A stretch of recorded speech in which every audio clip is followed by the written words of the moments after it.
Welcome, everybody. This is a very exciting occasion. It's the first ever event of Oxford's new Institute for Ethics in AI. My name is John Tasioulas, and I'm the director of the Institute. And it's with great pleasure that I'm chairing our event today, which is the launch of Carissa Veliz's important new book, Privacy is Power: Why and How You Should Take Back Control of Your Data. Carissa is an associate professor of philosophy at Oxford University and a tutorial fellow at Hertford College. She's also a colleague of mine in the new Institute for Ethics in AI. Her book is engaged philosophy at its best, engaging with a momentous contemporary issue, the threat to privacy in a world of surveillance capitalism, written in clear, attractive prose that is fired by a real moral passion, reminiscent in many ways of Peter Singer's writings on animal liberation, although here it's humans who are being liberated. Just in a brief way, I want to highlight three ways in which the book is especially valuable. First, it's a real storehouse of information, some of it quite hair-raising, about the threat to our privacy created by the websites, apps, and gadgets with which we constantly interact, and the corporations and governments that use the personal data they collect. Second, it offers a very compelling account of what is at stake, of what we stand to lose in a world in which there are systematic intrusions into our privacy. In particular, Carissa's analysis is really fruitful in highlighting two dimensions of the value of privacy. The first is an individualistic dimension, whereby privacy bears on some of our deepest interests, for example, in intimate personal relations with others, or being able to think freely for ourselves. And secondly, a public or collective dimension to privacy, whereby it's a common good, one that has an especially prominent role to play, according to Carissa, in sustaining the possibility of an authentic, deliberative, participatory democratic culture. And thirdly, the book goes beyond description and diagnosis and offers concrete prescriptions for how to improve privacy protection before it's too late. Prescriptions regarding institutional and legal change, for example, banning personalized ads and the trade in personal data, but also prescriptions regarding our own personal behavior with respect to our privacy and the privacy of others. We are very fortunate in having two distinguished commentators to discuss Carissa's book. The first is Sir Michael Tugendhat, who is one of the leading British experts on the law of privacy. He's also a philosophically minded lawyer whose books include Liberty Intact, Human Rights in English Law, published by OUP in 2016. And I understand that he is about to publish another book in French on unjustly neglected intellectuals, a category in which most academics probably feel they belong. So it should get a wide readership. Our second commentator is Stephanie Hare, a leading writer on technology policy, well-known journalist and broadcaster, and she is writing a book which should come out, I think, next year, entitled Technology Ethics. So thank you to both of them for coming today to discuss this important new book. There will also be a Q&A session afterwards, so please, if you do have a question, pop it into the YouTube comment section. But first, I'm going to ask Carissa to give us her view of the main point and purpose of this great book that she's written. Carissa. Thank you so much, John. Thank you for your words, and thanks everyone for being here, particularly John, Michael, and Steph. It's wonderful to have such good company to talk about these issues that worry me so much. So maybe I would like to tell you a bit about how I came to this topic.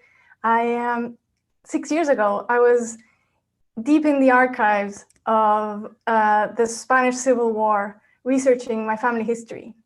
And I dug out many things that my grandparents had never told me. And I was with my mom and we started wondering, whether we had a right to know these things. And I looked to philosophy for some answers. And I felt unsatisfied. And in that same summer, Edward Snowden came up with his revelations.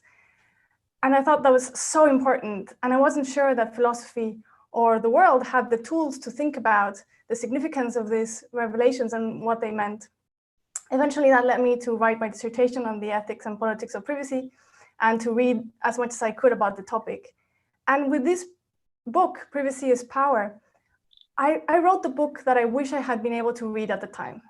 It's a book that's very concise, it's short, and it really goes to the point. I think we are at a crossroads. It is urgent to fix our privacy landscape.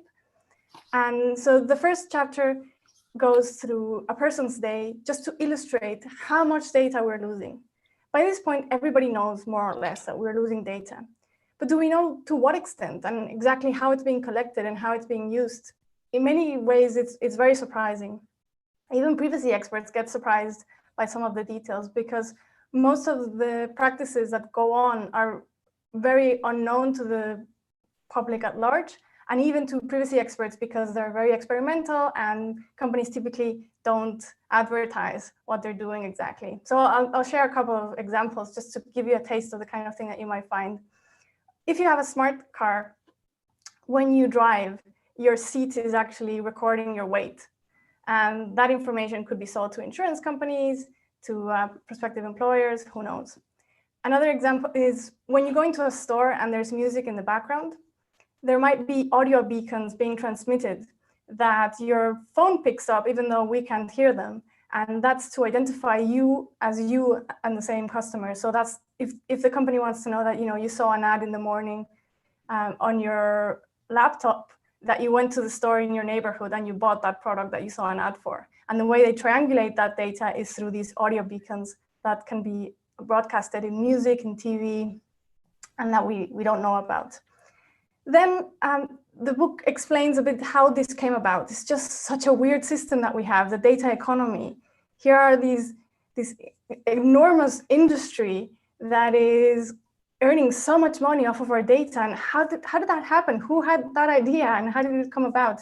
And it explains a bit how Google was a main protagonist in this story and how they really developed the whole concept of personalized ads and how the data economy took off at a moment in which the United States government was considering regulating data along some of the lines that the Gdpr has implemented many years later. And then came 9/11, and suddenly privacy wasn't that important anymore, and security really took the stage. And our privacy legislation got shelved. And then, okay, now we have the situation, and what does it mean? Why is it important? Many people have the idea that privacy is just a personal preference, that if you're not very shy and you're not a criminal, you have nothing to fear, nothing to hide. And so it's up to you whether you want to be careful or not. And the third chapter is really about how that conception is very misleading. In fact, privacy should be a political concern. It's a collective matter. It's really not a personal preference or an individual matter, or much less so. And I take this idea from the philosopher Bertrand Russell, that we should think about power as energy. One of the characteristics of energy is that it can transform from one thing into another. And in the same way, power can transform from one type of power into another. So there are three kinds of power that we're very familiar with in history, and that's economic power, political power, military power. If you have enough money and the system doesn't work very well, you can buy votes, you can buy politicians, or you can have an influence in politics in a way that shouldn't be allowed. If you have enough political power, you can get yourself military power and so on. And I argue that there's this fourth kind of power that kind of crept up on us, and that's a power related to having too much personal data. And it's a power that is related with having the ability to influence behavior and predict the future. So the reason why it crept up on us is because we thought that we would identify monopolies as long as there was a company that could increase their prices without losing customers. And here we have companies that are free, but are really charging their data, or rather collecting our data from us in return and our attention. And they can come up with very abusive policies and change them at will without even notifying us and without losing consumers. But we didn't identify them as monopolies because it wasn't a matter of price in the traditional sense. So really, we should think about personal data as power. And if we give it too much personal data to corporations, then the wealthy will rule. If you give too much personal data to governments, we risk sliding into some form of authoritarianism. And I argue that for democracy to be strong, we need to have control over our personal data as a collective, as a citizenry. And one of the things I narrate in the book is how creepy data science can be. Really, I mean, you have these data scientists who are creating kind of avatars of the population. They have like a reality game of the population, and they try things on these kind of virtual zombies. And whenever it works, then they try it on the real population. And you might think, well, you know, I'm an intelligent person, I read, surely I won't be affected. But when you are influencing millions and millions and millions of people, really, it doesn't take a lot of influence to be able to sway an election. We have to think that some elections are won and lost on the basis of a few hundreds or thousands of votes. And to make that difference isn't impossible. In fact, Facebook published a study in Nature in 2010, if I remember correctly, in which it showed that just by showing ads to people to remind them to vote, they could increase voter turnaround by about 4%. And that could sway an election in itself. And the scary thing is that we don't know who Facebook shows these ads to. There's no kind of auditing. And in fact, they have used this kind of I vote button in many elections we know that not everybody saw the ad, and we don't know what criteria Facebook used. And with the coming elections now in the US, this is something outrageous that should really concern us, because the rule of law has to be more robust than just having trust that Facebook won't abuse their power. So the gist is, we've given too much data to corporations and they have too much power. And what's special about this book is that it's the first one to really call for an end to the data economy. I argue that personal data shouldn't be the kind of thing that can be bought and sold, that we allow data brokers, who are these companies that have files on every internet user and then sell them on to other companies and governments, that we allow them to profit from very sensitive information, like whether somebody has been the victim of a rape, or whether they have HIV, or whether they suffer from all kinds of diseases. It's just outrageous. That should never be. And even in the most capitalist of societies, we agree that there are certain things that shouldn't be part of the market, typically votes, people, the results of sports matches. And I think personal data should be in that category. So one of the innovative parts of this book is that it suggests that personal data should be treated as a toxic asset. And I suggest that we should think about it as something like asbestos.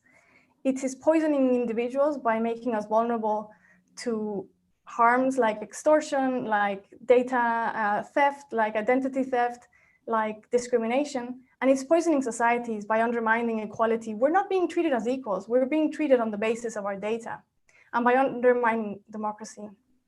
So at the end, I have 2 chapters that are very practical. I'm a philosopher, but I also like to have one foot in the real world and to come up with solutions and proposals. And one chapter is for policymakers. Among many of the measures I recommend are to ban all trades in personal data. The second one is to ban all personalized content. We should be able to see the same thing as everybody else sees, because otherwise our public sphere will be fragmented and we won't be able to see the same opportunities, to be offered the same opportunities. And we will, if we have access to information that is contradictory, it's just going to pit us against each other. And the third one is to implement fiduciary duties. So fiduciary duties are duties that are implemented when there's a professional relationship in which there's an asymmetry. So doctors and patients, lawyers and clients, financial advisor and clients are some examples in which there is an expert that can help you, but who knows a lot more than you and who may have a conflict of interest. So you can imagine that your doctor might be very interested in performing a surgery on you to practice their skills. Sorry. or your financial advisor might have an interest in selling you a particular kind of stock. And fiduciary duties are there so that in those kinds of cases, the interests of the client or the patient has to come first. So I argue that whoever has, if anybody wants to collect our data, then they have to accept fiduciary duties such that our data will always be used to help us and never against us.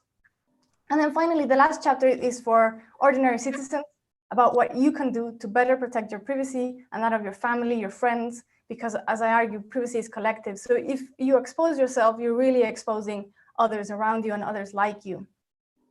And even though you'll never get it perfect, you don't need to. Really, it's a matter of making an effort and also expressing dissent. One of the arguments that companies make when they have these outrageous practices is that people are consenting, that they don't care about their privacy, that we're happy. And to resist that is incredibly important. First of all, it can actually protect you, but secondly, it creates a statement and it leaves a data trail such that when regulators see that, they can say, hey, look, no, your customers weren't accepting willfully. They were trying to say, I don't want my data collected, and you violated that. So I have lots of advice, really practical advice as to what kind of apps to use, what kind of practices to do. And I hope that you will read the book, that you'll enjoy it, and that you will tell me what you think. Thank you so much, Carissa. That was really excellent and gave a really vivid sense of what the book is about. So I'm now going to turn to the first of our commentators, and that is Sir Michael Tugendhat. Michael. Hello. It's a privilege and a pleasure to be at what I have learned is the first event of the Institute for Ethics in AI at Oxford.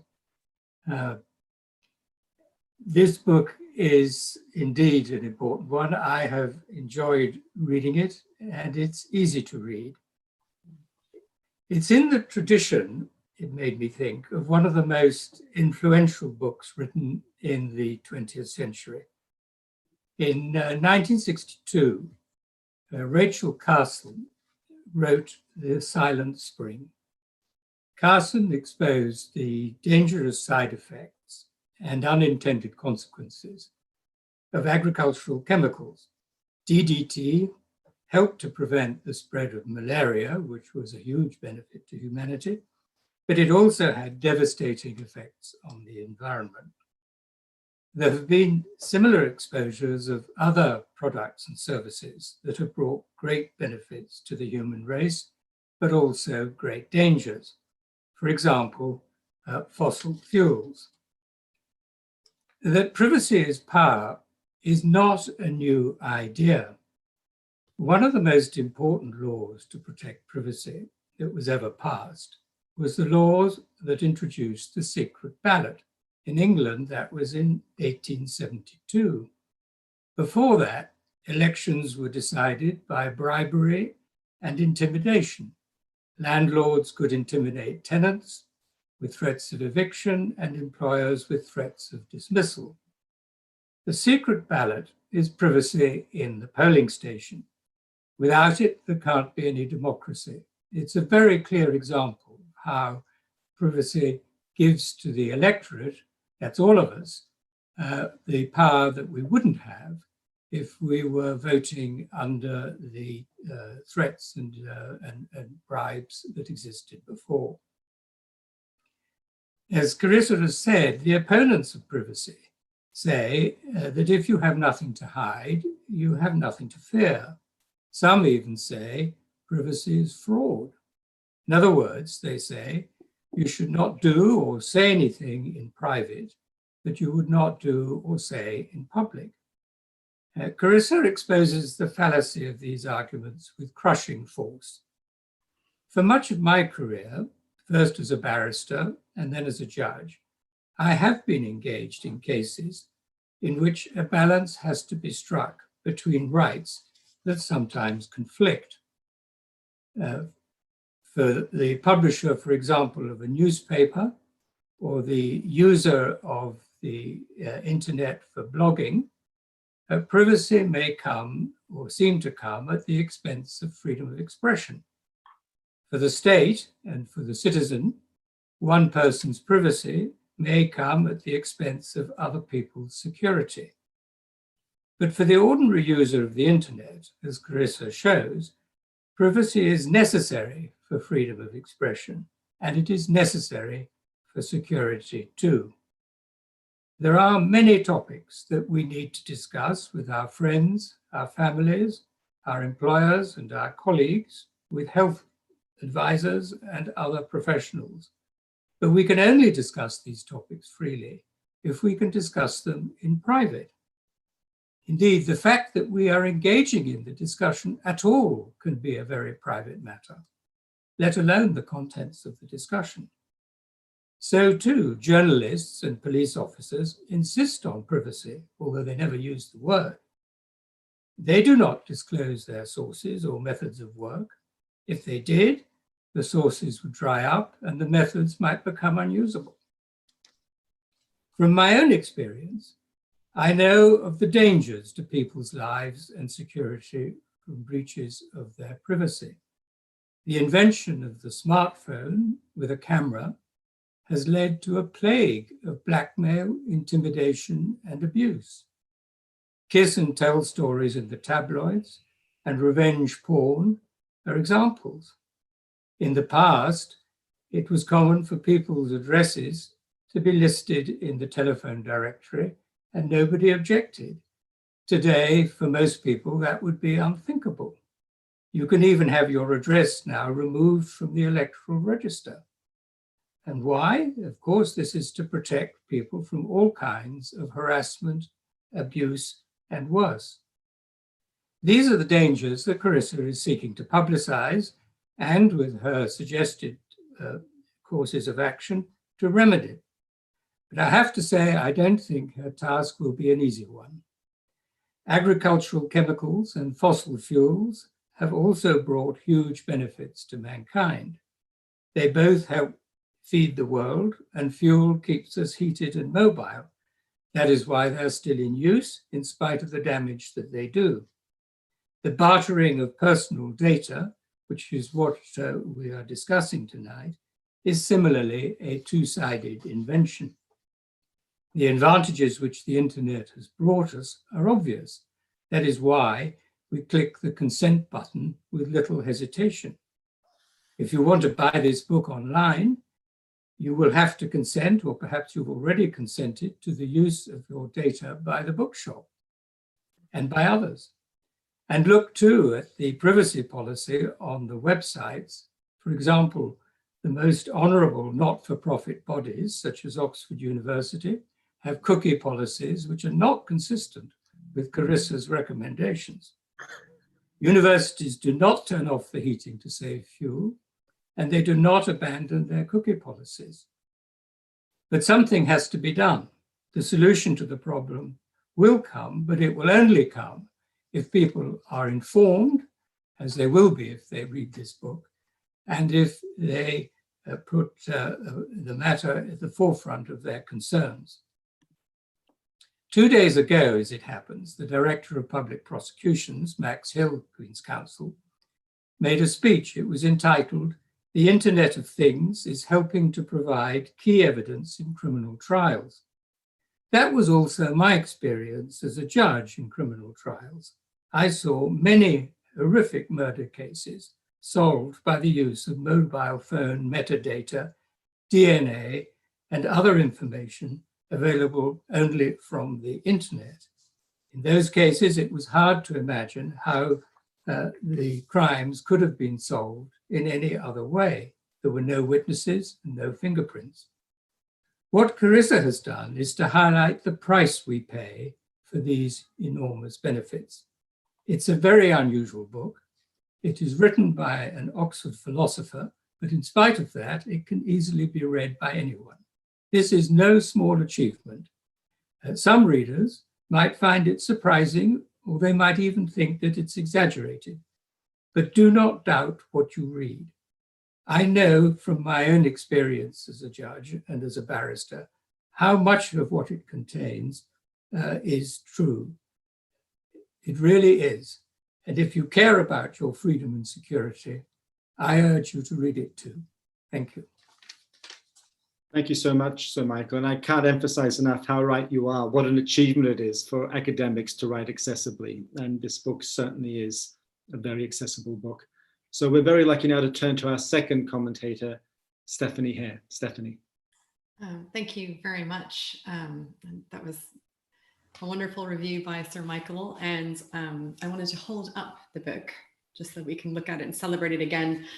This is such an achievement. So I congratulate Carissa for writing something that is so accessible. And I have many, many thoughts to share. So I'm just going to dive right in. I would recommend this book to people who think they already know this topic, of which I was one of those narcissistic people. And I found myself underlining pretty much on every page. So as somebody who's a supposed expert, I learned a lot and was challenged a lot by this book. But I particularly think it will be of value to people who think they don't need this book. Anyone who thinks that they have nothing to hide, nothing to fear, would really benefit from this book. And also, I think younger people, because I think some of my assumptions of why I thought I didn't need to read this book are because I've lived through so much of what Carissa so ably summarizes, which is 9/11 and the changes that were brought about in the United States by the Patriot Act. And that history that she gives, the contextualization of really not just the surveillance capitalism model that Shoshana Zuboff discusses in her book and that Carissa does a very excellent job of bringing to our attention here, but also the very genuine good intentions that I think a lot of liberal democracies had in the wake of 9/11 and the power and promise of data to fight crime, to fight terrorism. And we're seeing some of those arguments revisited today in a fight against a pandemic. So I think having that historical context for people who are perhaps younger, and I'm thinking of all the people who might be wondering if they should read this if they're studying at university or even in high school, or their parents or their teachers, this is a really great introductory text that also is surprisingly useful for experts. So you will hit so many different levels of knowledge and curiosity and assumption challenging with it. It's great if you don't have the scars of the 2016 US election and Brexit referendum, if you don't have the scars of 9/11, if you don't have the scars of finding out how your data that you were perhaps putting with very good faith onto the internet in the 2000s and 2010s, this is a nice review for why some of us are so concerned about this. And for those of us who have lived through it, as I say, there's still quite a lot in there that is really new. I like this idea, this question of, is data something we should be thinking about as a question of ownership or as a human right? And again, Carissa really brings that question to the surface because you start thinking, why do all of these data brokers have all of our data?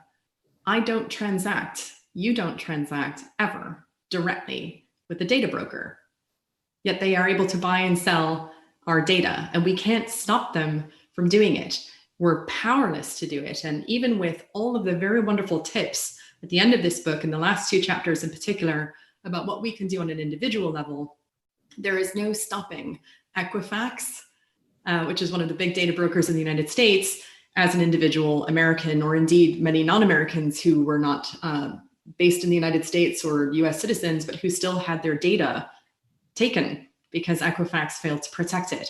And the US Congress did nothing. Right, they had a hearing, but that was it. So I think one of the things that you will find is you might want to read this book with a stress ball, because you'll read it and you will find yourself thinking, why are our elected representatives doing so little to protect us? What do we need to do about that? So there's a really nice tension in this book between what you can do as an individual, how it isn't just about you, it's about everyone in your network, and indeed just the society and tone that we're creating about data and privacy.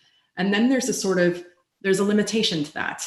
At a certain point, our regulators and lawmakers need to be doing a better job. And the perennial complaint of regulators is they never feel they have enough staff and they never feel they have enough money, right? They don't have the resources to do the job they need to take on these very big companies who have bottomless pits of money and all the lawyers they can hire. So the question we have to ask, and we might have to get awkward about this, is, well, what is enough money for a regulator today? what does the ICO here in the United Kingdom, Information Commissioner's Office, need to be able to truly take on a Facebook, right? Because there's all sorts of companies getting away with murder in this country, and the ICO can only do so much.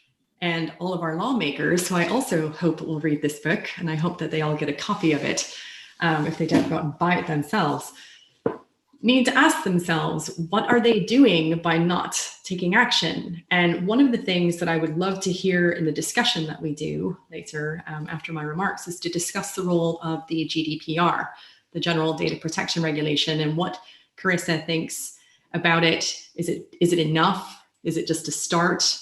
How is it influencing our thinking about data protection around the world? There was a really great assessment that was just published today about California's Data Protection Act, which takes a lot of inspiration from here in Europe. And just your thoughts on that as a philosopher, I think would be absolutely fascinating to hear. There was discussion in the book, I think, but don't quote me on it, I'd love to ask, about whether or not you think we need to ban facial recognition technology. And if so, in what uses? So are we talking about, using it to unlock my phone, ban that, using it at work, or using it out in public, or the use of it for law enforcement, etc. This concept of consent, and there was an article I remember a few years ago called "Putting the Con in Consent," which is that it's a joke. We're being asked to violate our own privacy repeatedly, over and over again. And that you can't really use a smartphone or go on the internet without being asked to violate your own privacy. And I've noticed I was really good on fighting a lot of this. And frankly, since the pandemic, I'm just so psychologically tapped that I just find myself often consenting to things because I'm on the internet so much for my work that I would be asked to consent or to set my privacy settings, hundreds of times a day, which is just not realistic. And that's what I mean about the model of consent is so flawed. It doesn't work on an individual level. It's not working in aggregate, as your book so aptly points out. And so the question becomes, well, then how do we fix it? And that's more than an individual engineer can fix. It's more than one country can fix. This is something we're going to have to really get thorny with.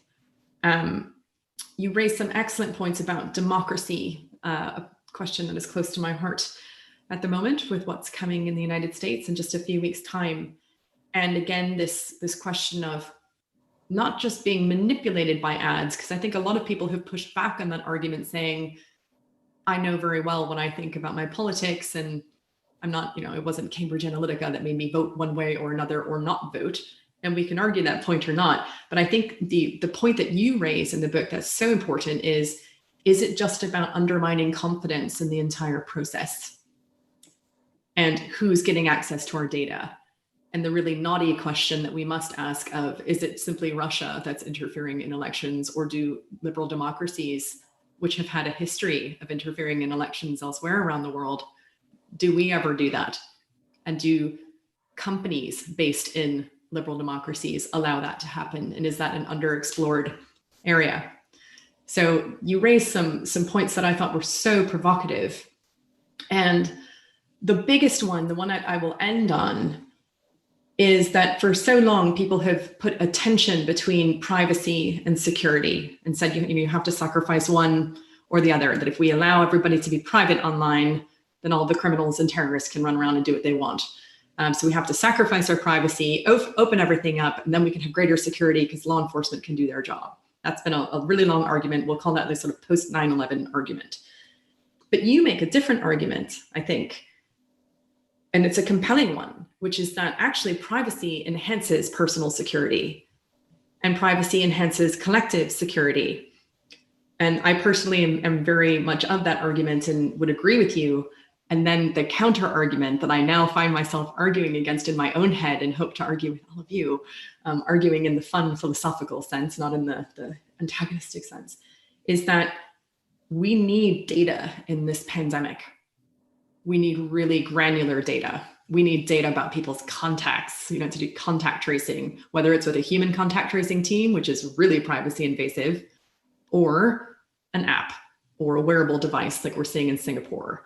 We need public health authorities to be able to know when a cluster has been identified We need to be identifying super spreader events so that we can stop them. And we also need to see if it's certain people who are spreading this disease more than others, because as we're learning more and more about it, we're starting to find out that it seems to be only a small percentage of the population that's spreading it a lot. And that might be part of having to do the virus response management according to public health authorities, which, if you are into privacy, is such a challenge, because you're thinking about things not just for your own personal health or that of your family. You're also thinking about it collectively, which is that the sooner we can get out of this mess, the better for all of us. So I love that. Privacy versus security. Privacy is security. And then pandemic edition, which I would just call WTF. I don't know. I don't have the answers to it, but I loved the way that your book made me think. And I love how accessible it is to beginners, to so-called experts. So thank you so much. Thank you, Stephanie. That was fantastic. Look, that's a very rich array of comments there, Carissa, and it would be unfair to get you to sort of respond to all the interesting issues that were raised there. But is there anything in particular, or a couple of points you'd like to address arising from those two sets of comments? Yeah, sure. Thank you so much for those very insightful comments. Maybe one thing to address that I think is in everybody's mind is whether this is realistic. Is it realistic to call for an end to the data economy? And of course, if we look for reasons for pessimism in history and in human nature, it's not difficult to find them. They're everywhere, you know, screaming at us every day. Like ecology is a big one. But there is one reason that I think gives us a reason to be optimistic. And that is, we have skin in the game individually in a way that in ecology is less obvious. Many people think, well, you know, I won't be here by the time, you know, the earth roasts. But with privacy, it's becoming more and more obvious how people are at risk.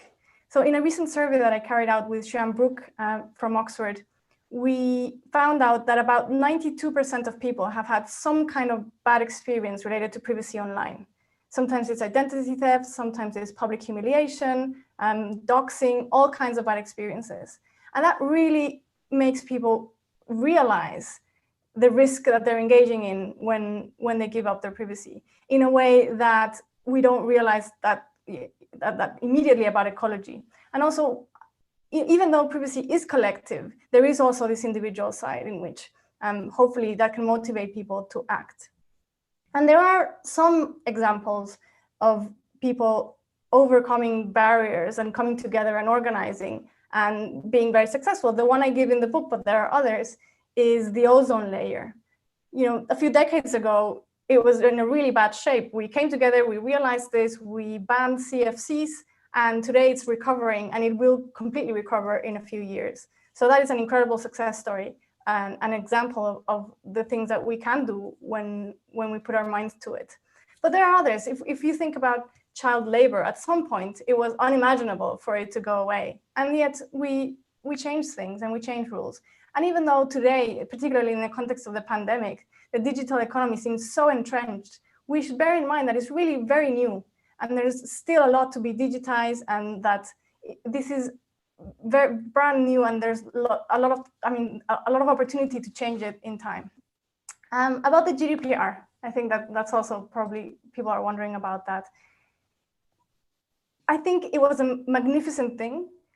You know, 3 years before it happened, nobody thought it was even possible.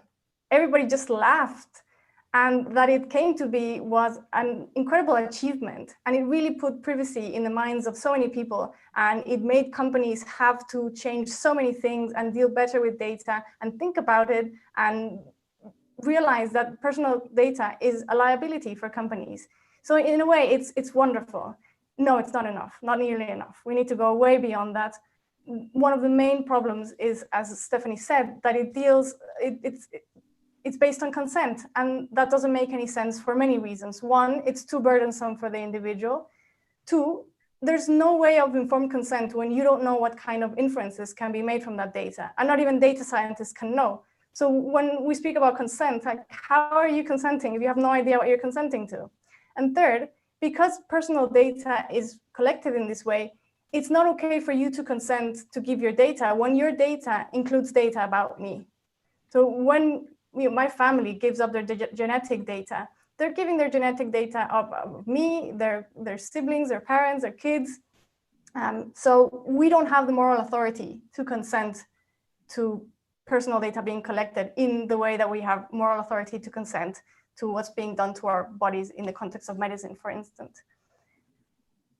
Regarding the question that Stephanie mentioned about whether liberal democracies also interfere in elections in other places in the world, I think that is indeed something that's understudied and that we should pay more attention to. We know that there are many data firms out there similar to Cambridge Analytica, hundreds of them, and we should really be looking at what they do exactly and whether it's okay. And then finally, this argument, the post 9/11 argument, and in the context of COVID, I think that it is a false dichotomy to think that we have to choose between security and privacy. And in fact, when we sacrifice privacy, we sacrifice security. And here, one example is because the internet is very insecure, and it's very insecure to allow for data collection. It's kind of a conscious decision. But making the internet so insecure means that we're all at risk. So if hackers hacked even just 10% of electrical appliances in a country, they could bring the electrical grid down, and that would put the country in its knees. So it's that risky to have bad privacy practices. And with regards to the coronavirus pandemic, of course there is a debate to have. And in some cases, you do need to give up privacy in order to get some benefits. I mean, obviously, when you go to the doctor, if you don't tell them what's wrong with you, you're not going to get the care that you need. But at the same time, I think that because it's such a sexy debate, it distracts from, from the main point that we need medical solutions. We need a good testing system, which we don't have.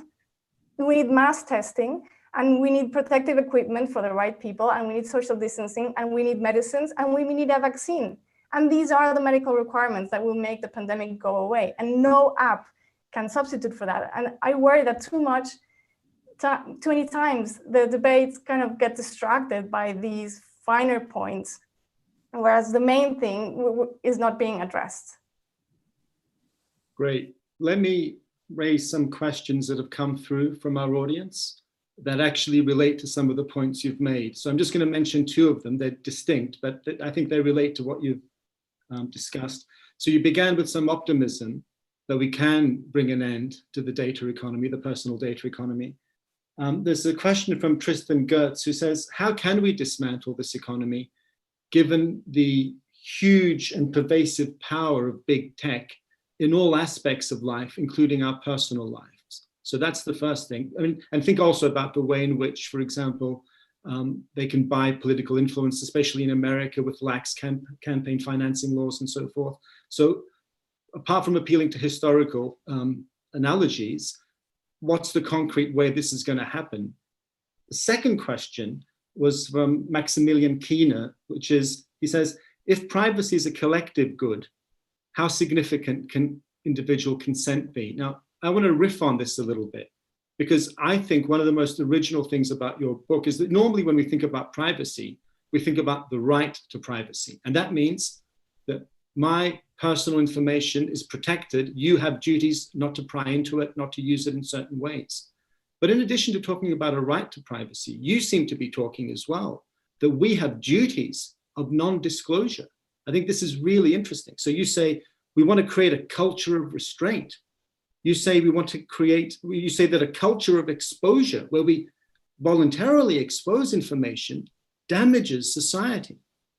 And you say things like that people shouldn't be able, I think you say they shouldn't be able to go and buy a direct-to-consumer DNA test and publicize these results, because if they do, then they're in a sense exposing information also about other people.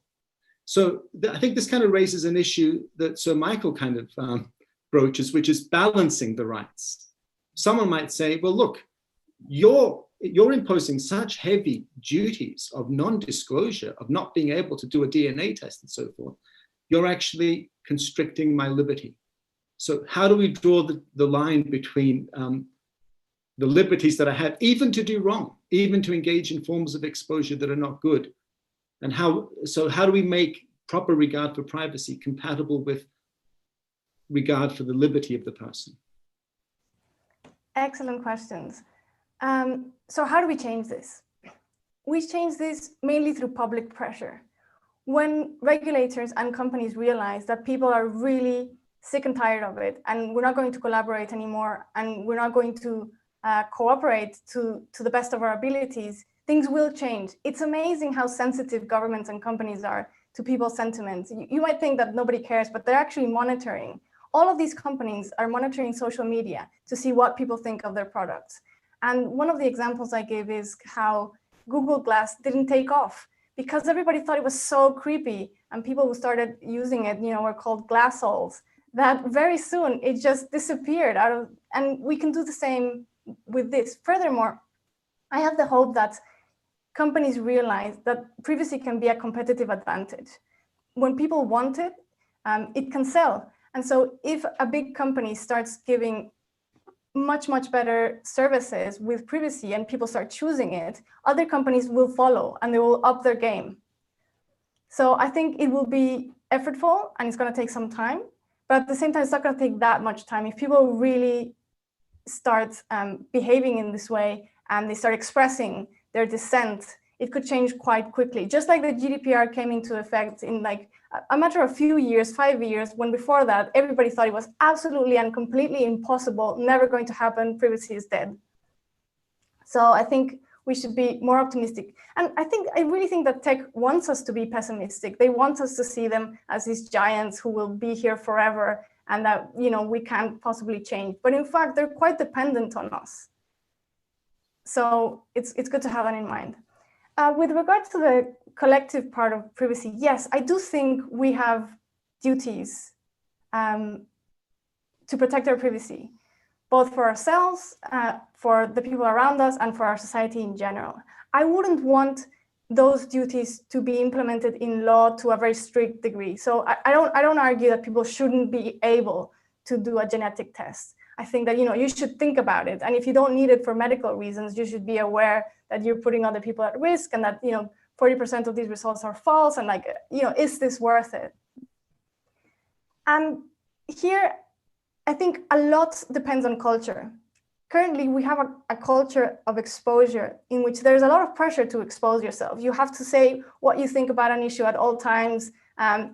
People just assume that if they take a picture of you, they can upload it to wherever they want and tag you and these kinds of things. And already I think it's changing. When I started working in this area, whenever I talked about this with people, they were kind of surprised. And more, either I'm asked before I need to ask, permission to upload my photo, or when I do, people are completely empathetic about it and interested, and it's much, much easier. So I think it's already changing, and we're more aware of the risks online as we become more savvy online.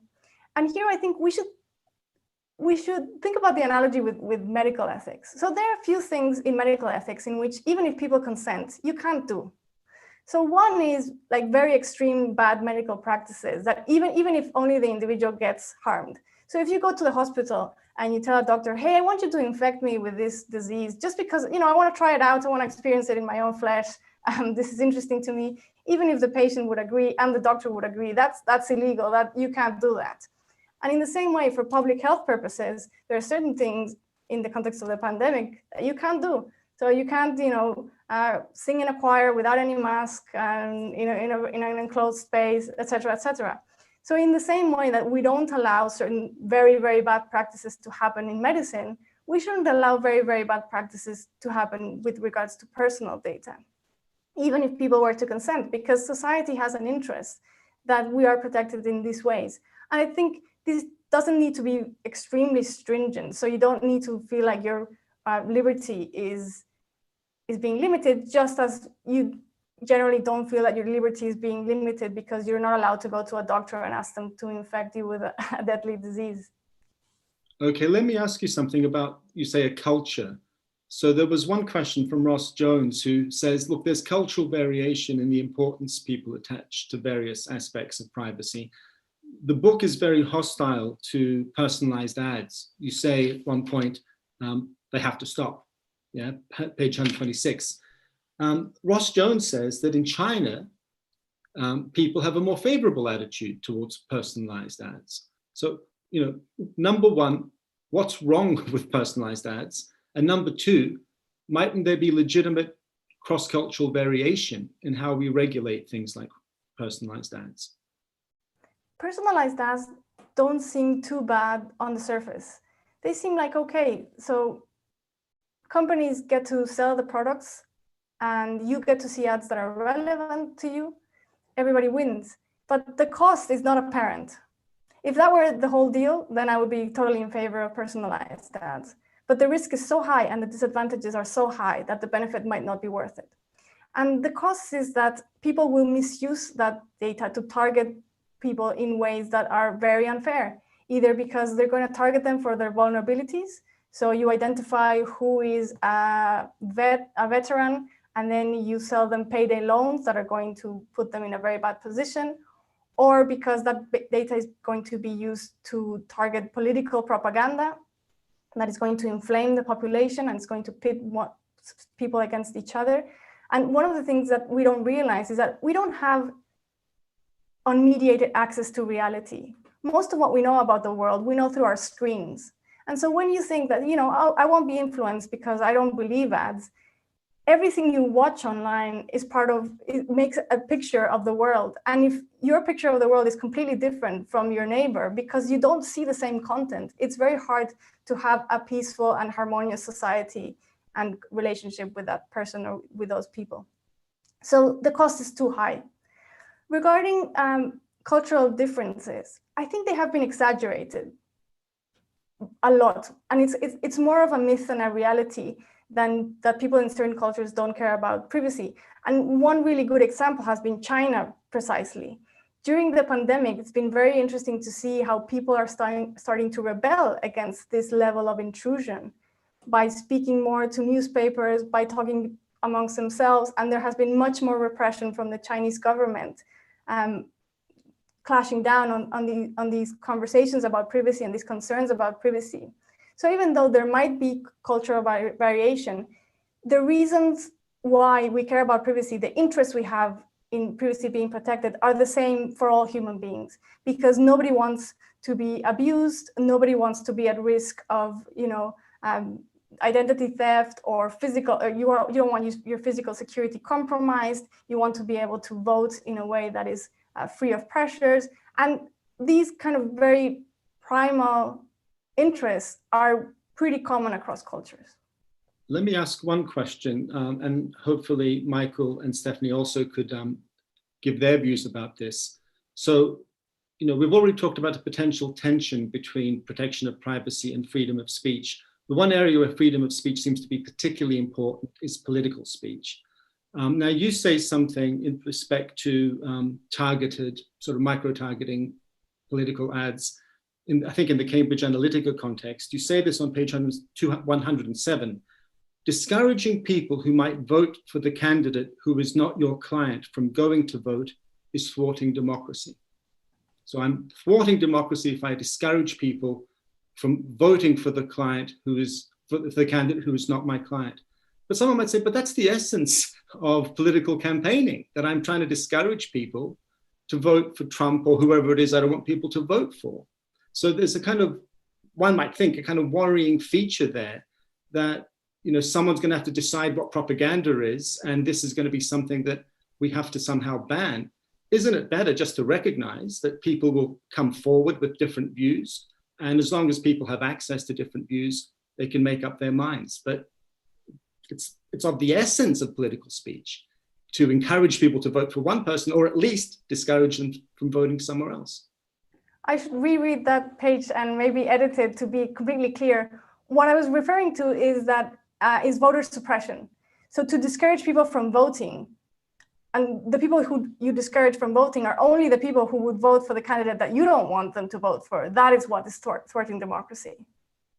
Can I ask also Michael and Stephanie what their thoughts are on this? And in particular, there's an issue that Carissa raises quite powerfully, which is that she says personalized ads fracture the public sphere into individual parallel realities, and that this undermines the kind of deliberation and solidarity needed for serious democratic decision-making. Any thoughts on this? I certainly agree there's a strong point there. The question is how far does it go? And I think Carissa's project is a realistic one in the long term, not in the short term, but in the long term. And that as a result of public discussion, there will be a solution. But in political speech at the moment, the only sort of information which is not permissible to use to influence voters is false information about the personal character of a candidate. Even that is difficult to define and is not a provision which is commonly used. So yes, there must be other forms of interference with elections, such as giving false information as to whether it's safe to go to the polling booth. That could be very destructive indeed. There's plenty of other sorts of information as well. So I'm quite certain that Carissa's told us, particularly me, a great deal that I didn't know before. And what's important is that the debate has started and we'll be able to address these issues. Steph? One of the things that I was thinking about as we were just discussing this was that in some countries it's a requirement to vote, and in others it is not. I come from the United States where it is not a requirement and loads of people don't vote, and I believe Australia it is. And that made me wonder if that might be a way of, first of all, removing, if we had to sort of innovate, you could remove this whole question of disenfranchising voters by saying voting is now a legal requirement. You have to vote. But I would want, if we were to do that, to have a none of the above option so that you're not being, again, forced to kind of like violate your own consent. I don't want to be forced to say that I want any of these people. I would love a none of the above option as well, so that we can have that option of, am I voting for Trump? Am I voting for Biden, or neither? So that that's recorded, right? Because that's a choice, and that will give us more accurate data. So I thought about that just as you were. Can I come in? You do have that. You can spoil your ballot paper. Well, but you never know if they've done it by accident or not. I want them to know. I would love to be able to count that. But I also thought about this point, and you write it so beautifully in your book, of each of us lives in a different reality on page 107. And that made me sort of think, I was trying to argue against these things a lot in my mind because I was agreeing with you so much. I was thinking, but, isn't that true? Don't we all live in our own reality? And that's a big thing with this pandemic, because at the beginning, everyone was saying, oh, we're all in the same boat. We're all facing the same threat. There was a little almost bizarre kumbaya, at least on Twitter. And I just was like, what the hell are you people talking about? There are people who are like out in their garden. I can see them. They're my neighbors. They have a garden. I do not, right? So just an example right there. They were barbecuing and having people over. And if you have little kids versus teenagers versus if you're living on your own, you're having a totally different pandemic. If you're 6 months furloughed at 80% of your salary versus you've lost all your work. If you are an NHS doctor and you're working double time, wearing bin bags because there's no PPE for you, you are having a different pandemic than me who was able to hold up and complain in my flat about being isolated while my friends were going to hospital and risk their lives. And it just made me think of these different realities. And what I love is how you articulate this in your book, that this is where lawmakers and regulation are going to have a role to play, that maybe we have to agree some rules here for the social media age with regards to elections. And that made me think of France and how France has a rule that in the run up to an election, at a certain point, political advertising has to stop. And I mean, I think I can speak for all Americans who would say that they would love to see a ban on all political ads because they get so blasted. And it starts, a year up until it. But can you imagine how peaceful and harmonious people's lives and relationships would be if there was a sort of 2-week hiatus in the run up to the election where it's done, it's just silence. Everybody's said what they have to say. In the context of the book, I think the greater point is that we need to have these things public, because if somebody is suppressing vote, but we can't see it because only the person being targeted and the company sees them, then that's a problem. If we have ads being completely public and everybody can see the same thing, then academics can criticize them, journalists can fact check them, we can have the public debate. If we don't know what's going on, if we have what are called dark ads, then we can't have that kind of public debate. We can't make a decision about what we want our society to look like. This has been a fascinating debate. I hope everyone who's joined us has enjoyed it as much as I have. I think all that's really left is to say thank you to Carissa for writing this excellent book and for discussing it with us today. Thank you also to our two distinguished commentators, Stephanie Hare and Sir Michael Tugendhat. Our next event, I should mention, is going to be on October 15th at the same time, where we'll be discussing, oh, sorry, at 6 o'clock, not the same time, 6 o'clock, where we'll be discussing algorithms, the ethics of algorithms, with Cass Sunstein of Harvard University. But thank you everyone for watching this.